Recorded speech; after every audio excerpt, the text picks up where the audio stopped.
बिस्मिल्लाहिर्रहमानिर्रहीम।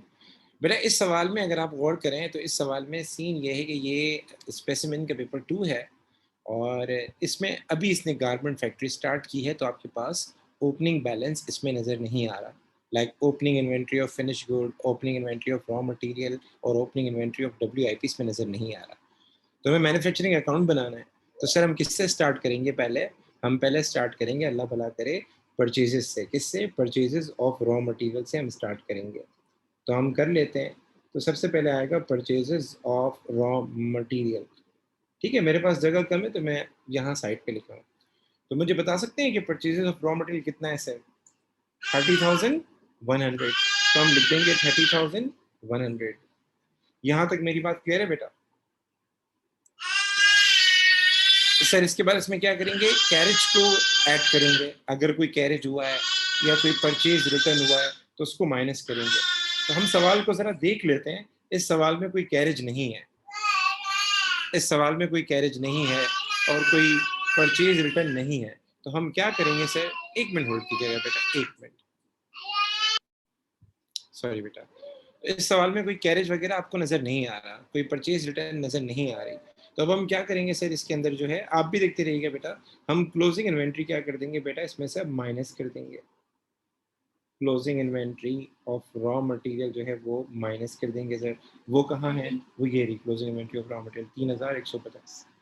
ठीक है बेटा, तो ये मैंने इसमें से क्या कर दी? माइनस कर दी 3,150। Can you tell me what is the answer?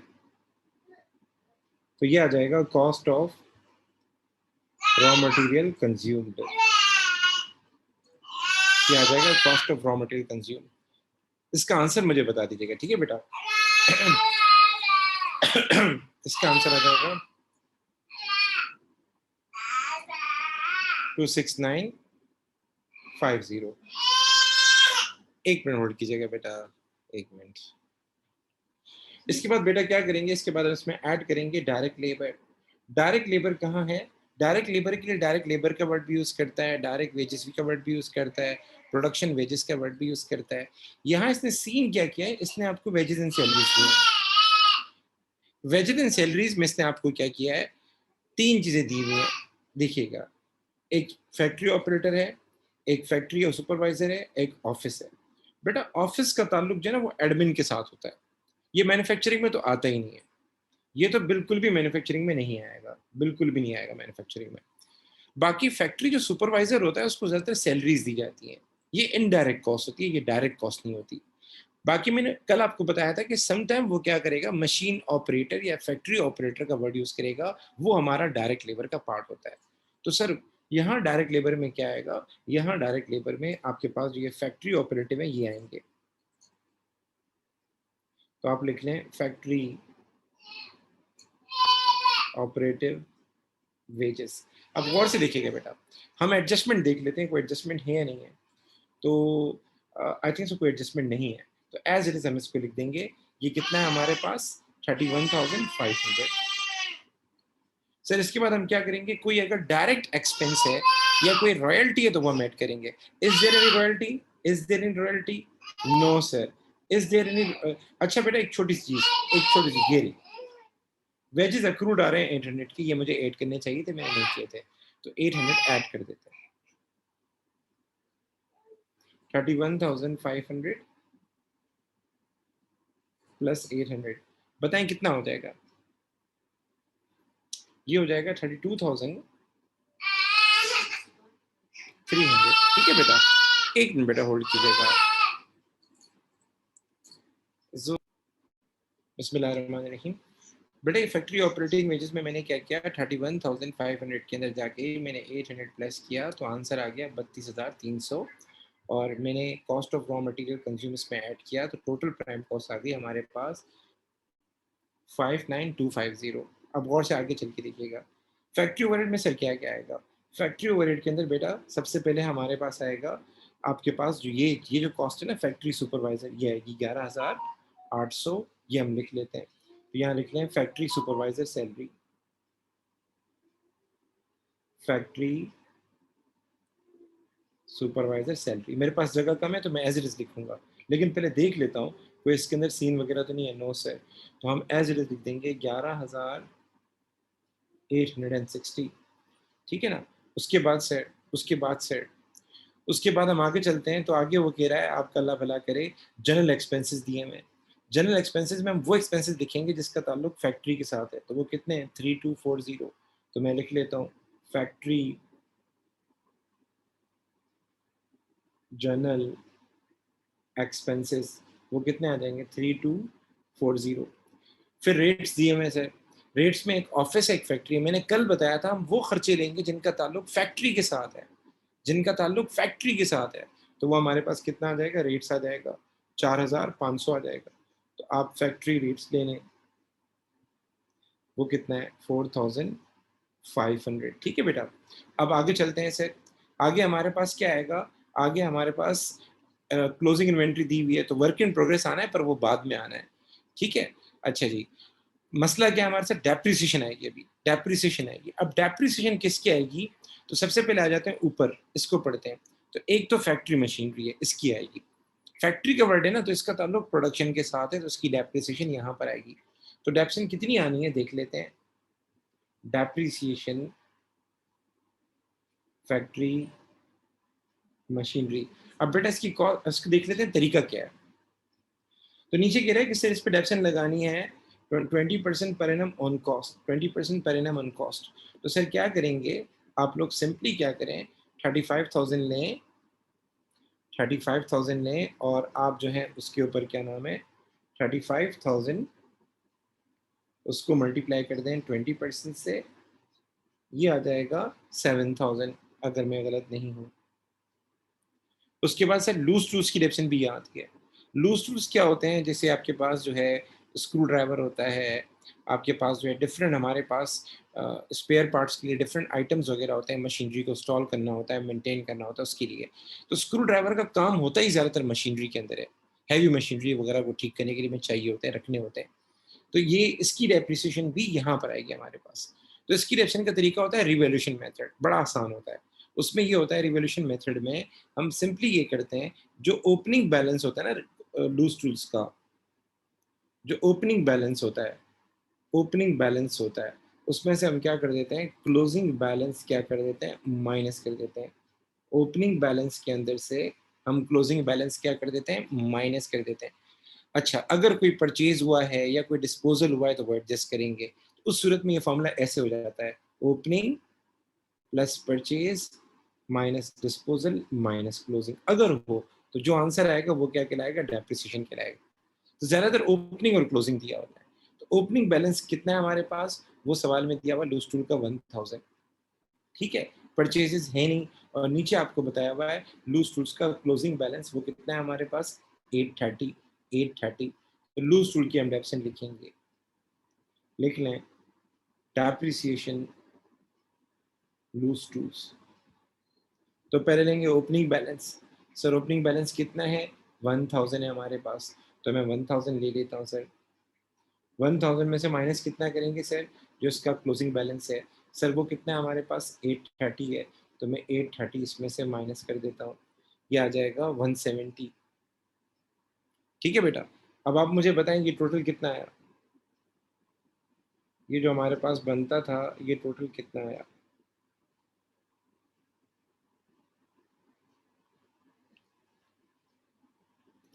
जी बेटा, इसका टोटल करेंगे, ये आ गया 2626770। अच्छा बेटा एक और चीज़, ये हम मैन्युफैक्चरिंग अकाउंट बना रहे हैं। मैन्युफैक्चरिंग अकाउंट में कॉस्ट निकाली जाती है, खर्चा निकाला जाता है। तो ये हमारा क्या है, खर्चा है। ये हमारा प्राइम कॉस्ट, ये हमारी डायरेक्ट कॉस्ट है टोटल, और 2670770 हमारी इनडायरेक्ट कॉस्ट है। तो हम इसको प्लस करेंगे। कल गलती से मैंने माइनस लिख दिया था, तो बेसिकली खर्चे प्लस किए जाते हैं, तो ये प्लस किया जाएगा। बताएं 26770 प्लस 59250 ये कितना आ जाएगा।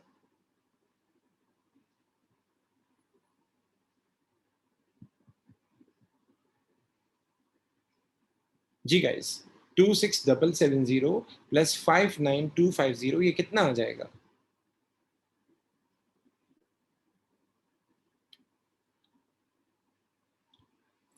चलें मैं खुद ही कर लेता हूँ। ये हो जाएगा 0, 5 + 7 ये हो जाएगा 2 और उसके बाद आपके पास अल्लाह भला करे 7 अच्छा जी 0, 0 फिर 6 फिर 8 ये हो जाएगा 86020 ठीक है? ऐसा ही है बेटा 8602 ही आंसर आ रहा है। ये प्लस करना है बेटा, माइनस नहीं करना बेटा। ठीक है ना? ये मैंने कल गलती से माइनस करवा दिया था, हम प्लस करते हैं। तो 59250 प्लस 26770 अच्छा इसके बाद क्या करेंगे बेटा? हमारे पास वर्क इन प्रोग्रेस आएगा। तो अगर ओपनिंग वर्क इन प्रोग्रेस है तो वो ऐड किया जाता है, वो ऐड किया जाता है और क्लोजिंग वर्क इन प्रोग्रेस है, क्लोजिंग इन्वेंटरी जैसे माइनस करते हैं तो वो माइनस किया जाएगा। इस सवाल में ओपनिंग वर्क इन प्रोग्रेस नहीं है क्योंकि बिज़नेस अभी स्टार्ट किया है। लेकिन क्लोजिंग वर्क इन प्रोग्रेस ये दिया हुआ है, ये देख लें। 2820 2820 तो हम बेटा क्या करेंगे यहाँ लिखेंगे हम लोग क्लोजिंग इन्वेंट्री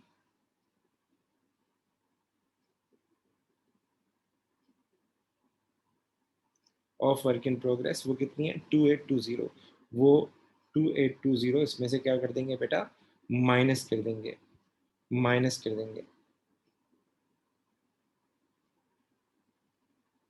ठीक है मुझे बताएं टोटल कितना है आंसर टोटल आंसर कितना है आपके पास प्रोडक्शन कॉस्ट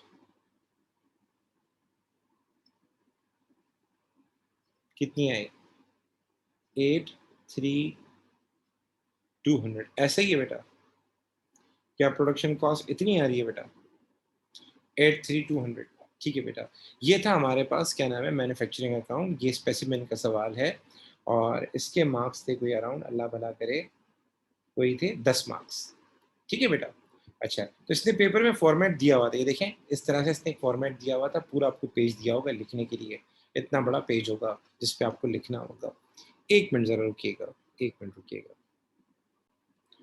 बिस्मिल्लाहिर्रहमानिर्रहीम वो ये कह रहा है कि Yasmin is hoping to decrease her cost of production in the future Yasmin चाहती है कि अपनी कॉस्ट ऑफ प्रोडक्शन को कम करना चाहती है तो she thinks that if she spend a further 25,000 in factory machinery she will be able to reduce the cost of direct labor by 1/3 अगर वो एक फर्दर फैक्ट्री मशीनरी पे 25,000 रुपये लगाए तो अल्टीमेटली उससे ये होगा कि उसकी जो कॉस्ट ऑफ डायरेक्ट लेबर है वो 1/3 यानी कम हो जाएगी आप ये बताएं आप क्या एडवाइस करते हैं अच्छा एडवाइस के जब सवाल होते हैं उसमें प्रॉपर हमें रिकमेंडेशन देनी होती है बाय करना है नहीं करना लेकिन इसने बोला है कि आप 2 एडवांटेजेस बताएं 2 डिसएडवांटेजेस बताएं तो अगर हम नॉर्मल सोचते हैं अगर हम कोई मशीनरी लेकर आएंगे तो मशीनरी लाने से क्या हो जाएगा उसकी जो एफिशिएंसी है उसमें इजाफा हो जाएगा उसकी जो एफिशिएंसी है उसमें क्या हो जाएगा इजाफा हो जाएगा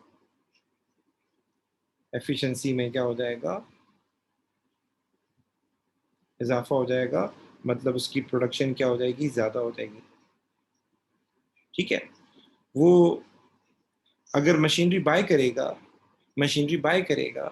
तो मशीनरी क्या नाम है अपना मशीनरी बाय करेगा तो मशीनरी बाय करने पर उसकी डायरेक्ट लेबर कॉस्ट क्या हो जाएगी रिड्यूस हो जाएगी बाय 1/3 तो अभी ऊपर अगर आपने सवाल देखा हो तो उसकी डायरेक्ट लेबर कॉस्ट कितनी आ रही थी अल्लाह भला करे 32,300 आ रही थी ये देखें 32,300 आ रही थी 32,300 आ रही थी ठीक है 32,300 आ रही थी तो अगर वो मशीनरी लेकर आएगा तो उसका मतलब ये कि पहले अगर हमारी कॉस्ट 32,300 आ रही थी तो अब इसमें से माइनस कर दें इसका 1/3 32,300 मल्टीप्लाई बाय 1/3 ठीक है तो इसका आप 1/3 निकाल लें तो जो भी है उतने से हमारी कॉस्ट क्या हो जाएगी कम हो जाएगी उतने से हमारी कॉस्ट क्या हो जाएगी कम हो जाएगी ये मशीनरी का फ़ायदा बता रहा हूँ नुकसान की बात करते हैं नुकसान बहुत है पहला नुकसान जब मशीनरी बाय करेंगे तो ज़ाहिर है डायरेक्ट लेबर कॉस्ट हमारी कम आएगी तो स्टाफ का जो मोराल है वो क्या हो जाएगा डाउन हो जाएगा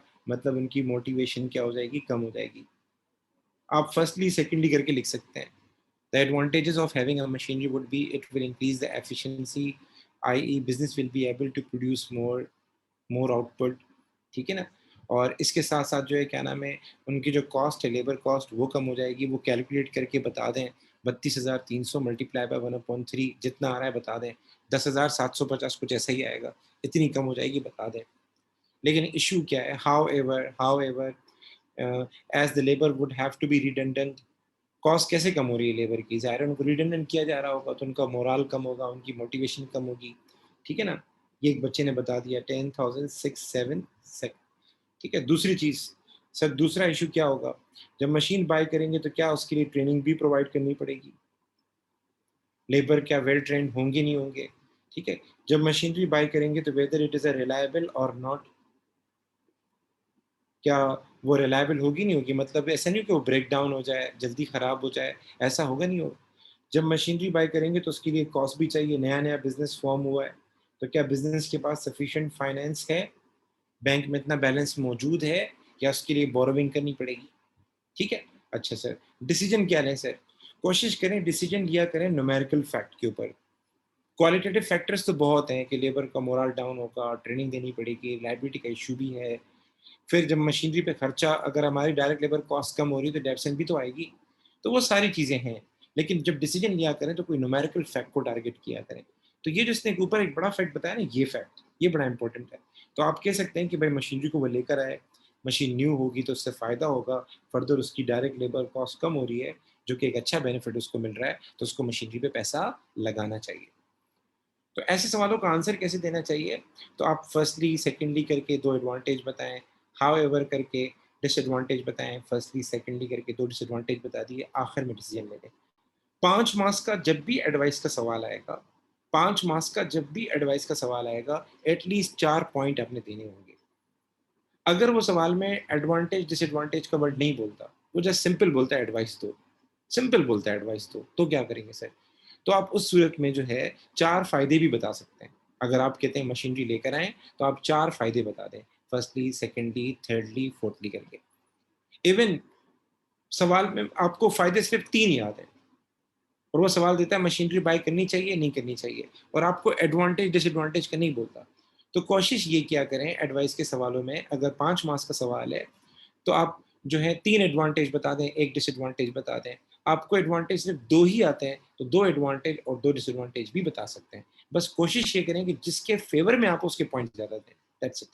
और एक और बात जो बच्चे मिस आउट करते हैं, जब भी आंसर दें ना, ये इन्फॉर्मेशन ज़रूर यूज़ किया करें। लाइक इसने बोला है कि मशीनरी पे ₹25,000 का खर्चा आएगा, ये इन्फॉर्मेशन ज़रूर यूज़ करें। दूसरा, मशीनरी को लाने से हमारी लेबर कॉस्ट कम हो जाएगी। जो सवाल में उसने इन्फॉर्मेशन दी हुई है, और ये ऊपर डायरेक्ट लेबर कॉस्ट जो उसने सवाल में दी हुई थी, 32,300, ये इन्फॉर्मेशन ज़रूर यूज़ किया करें। यानी मैं कह रहा हूँ एप्लीकेशन ज़रूर किया करें, कोशिश किया करें। दैट्स वेरी इंपॉर्टेंट, ठीक है? यहाँ तक बातें क्लियर हैं बेटी? बेटा मेरी? अच्छा जी, यहाँ तक बातें मेरी क्लियर हैं बेटा? ओके बेटा। अब आगे चलते हैं बेटा। आगे जो है आगे जो है मैं इसका इनकम स्टेटमेंट का पोर्शन बनाना सिखा देता हूँ, कि हम इनकम स्टेटमेंट का पोर्शन कैसे बनाते हैं। तो अमूमन ये होता है कि अगर हम स्टार्ट करते हैं फॉर सपोज़ बिज़नेस को, तो सबसे पहले हमारे पास क्या आता है? रेवेन्यू आता है। जब हम इनकम स्टेटमेंट बनाते हैं, तो सबसे पहले हमारे पास रेवेन्यू आता है। सबसे पहले हमारे पास क्या आता है? रेवेन्यू आता है। ठीक है? और इसमें से हम क्या करते हैं, अगर कोई कॉस्ट ऑफ सेल्स है तो वो माइनस करेंगे। ठीक है? ओह सॉरी, सेल्स रिटर्न है तो वो माइनस करेंगे। फिर इसके बाद हम लिखते हैं less cost of sales, less cost of sales. और कॉस्ट ऑफ सेल्स में पहले क्या आता है हमारे पास? कॉस्ट ऑफ सेल्स में सबसे पहले आता है हमारे पास ओपनिंग इन्वेंट्री। अच्छा, अब ओपनिंग इन्वेंट्री यहाँ पर किस चीज़ की आएगी? ओपनिंग इन्वेंट्री बेटा फिनिश गुड की आएगी। ओपनिंग इन्वेंट्री किसकी आएगी बेटा? फिनिश गुड की आएगी। क्यों? क्योंकि इनकम स्टेटमेंट उन चीज़ों के लिए बनती है जिनको हम बेचते हैं, और बेचते हैं हम वो चीज़ें जो कंप्लीटली रेडी हैं। रॉ मटेरियल तो बेटा प्रोसेस होना है, उसको आगे बनना है, वर्क इन प्रोग्रेस तैयार नहीं हुआ। तो वो कौन-सी चीज़ है जो कंप्लीटली रेडी हो चुकी है इन्वेंटरी के अंदर आपके? रॉ मटेरियल, डब्ल्यूआईपी या फिनिश्ड गुड? तो वो आपका फिनिश्ड गुड है। तो जो कंप्लीटली रेडी हो चुका है उसी को तो हम आगे बेच सकते हैं। तो ये क्या है? कॉस्ट ऑफ सेल्स है।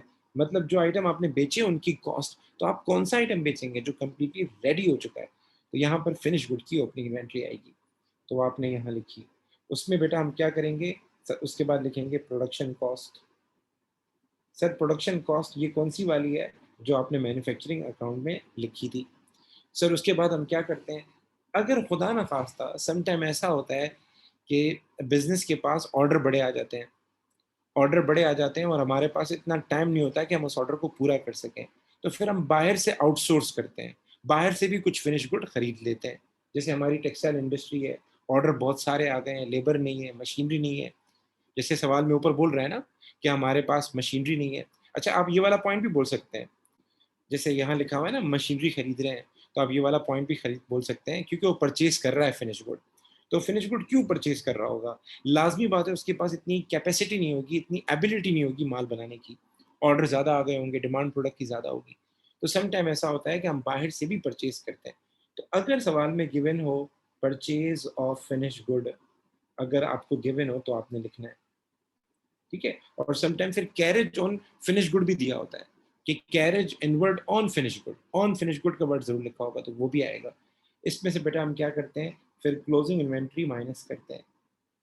कौन-सी सर? फिनिश गुड की क्लोजिंग इन्वेंटरी क्या कर देते हैं, माइनस कर देते हैं। तो हमारे पास आ जाएगी कॉस्ट ऑफ सेल्स और कॉस्ट ऑफ सेल्स को माइनस करेंगे तो हमारे पास आ जाएगा ग्रॉस प्रॉफिट, ग्रॉस प्रॉफिट। तो आइए ज़रा इस सवाल को करते हैं। इस सवाल में इसने पहले बोला है कॉस्ट ऑफ सेल्स निकालो, कॉस्ट ऑफ सेल्स निकालो। तो डायरेक्ट मैं ऊपर क्वेश्चन पे जा रहा हूँ। तो पहला पार्ट ये है कॉस्ट ऑफ सेल्स फाइंड करो और दूसरा पार्ट ये है कि ग्रॉस प्रॉफिट बताओ। तो सबसे पहले हम कॉस्ट ऑफ सेल्स निकाल लेते हैं बेटा। मैं सारा मिटा देता हूँ ताकि आपको चीज़ें जो हैं ईज़िली समझ में आ जाए। तो इनकम स्टेटमेंट जब हम बनाएँगे, रेवेन्यू से जब स्टार्ट करेंगे तो याद रखिएगा बेटा मैन्युफैक्चरिंग अकाउंट की चीज़ें नहीं आएँगी यहाँ पे। यहाँ पे मैन्युफैक्चरिंग अकाउंट की चीज़ें नहीं आएँगी और यहाँ पर क्या चीज़ें आएँगी जो फिनिश गुड से ताल्लुक़ रखती हैं, जो ऑफ़िस से ताल्लुक़ रखती हैं वो आएँगी बेटा। जिनका ताल्लुक़ किससे? ऑफ़िस से बेटा। अब देखिएगा बेटा, पहले कॉस्ट ऑफ सेल्स बोला है तो वो लिख लेते हैं।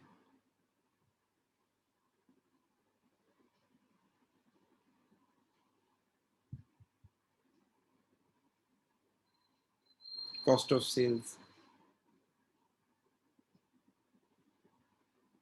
अब कॉस्ट ऑफ सेल्स में ओपनिंग इन्वेंटरी नहीं आएगी फिनिश गुड की। क्यों? बिज़नेस अभी स्टार्ट किया है।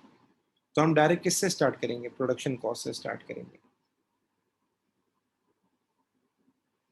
प्रोडक्शन कॉस्ट कितनी है? आप देख लें 83,000। सर ये कहाँ से आएगी? ये मैन्युफैक्चरिंग अकाउंट से आएगी। ये देख लें नीचे मैन्युफैक्चरिंग अकाउंट में दिया हुआ है आपको। 83,200 मैंने लिखा सर। इसके बाद कहीं बाहर से परचेज़ हो रही है? Yes sir. ये देख लें, ये दिया हुआ है परचेज़ ऑफ फिनिश गुड और ये इसीलिए कर रहा होगा क्योंकि इसके पास मशीनरी इतनी नहीं होगी कि ये माल बना सके। तो ये वाला पॉइंट भी आप लिख सकते हैं बेनिफिट के अंदर कि वो माल आउटसोर्स नहीं करेगा, खुद बनाएगा। एप्लीकेशन भी हो जाएगी। तो यहाँ आ जाएगा परचेज़ेज़।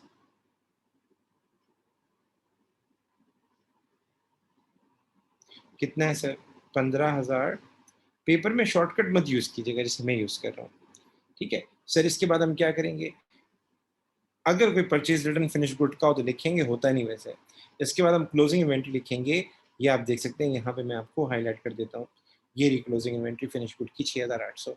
तो हम ये जाके लिखेंगे, माइनस करेंगे। ये हमने जाके क्या कर दिया? माइनस कर दी। Closing inventory of finish good. मुझे बताएँ हमारा आंसर कितना आया? 83,200 प्लस 15,700 माइनस 6,800 कितना आंसर आया? Be quick guys.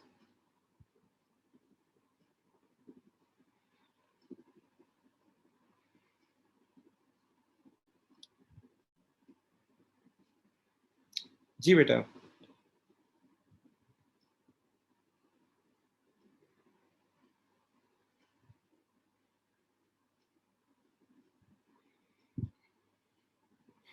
92,000।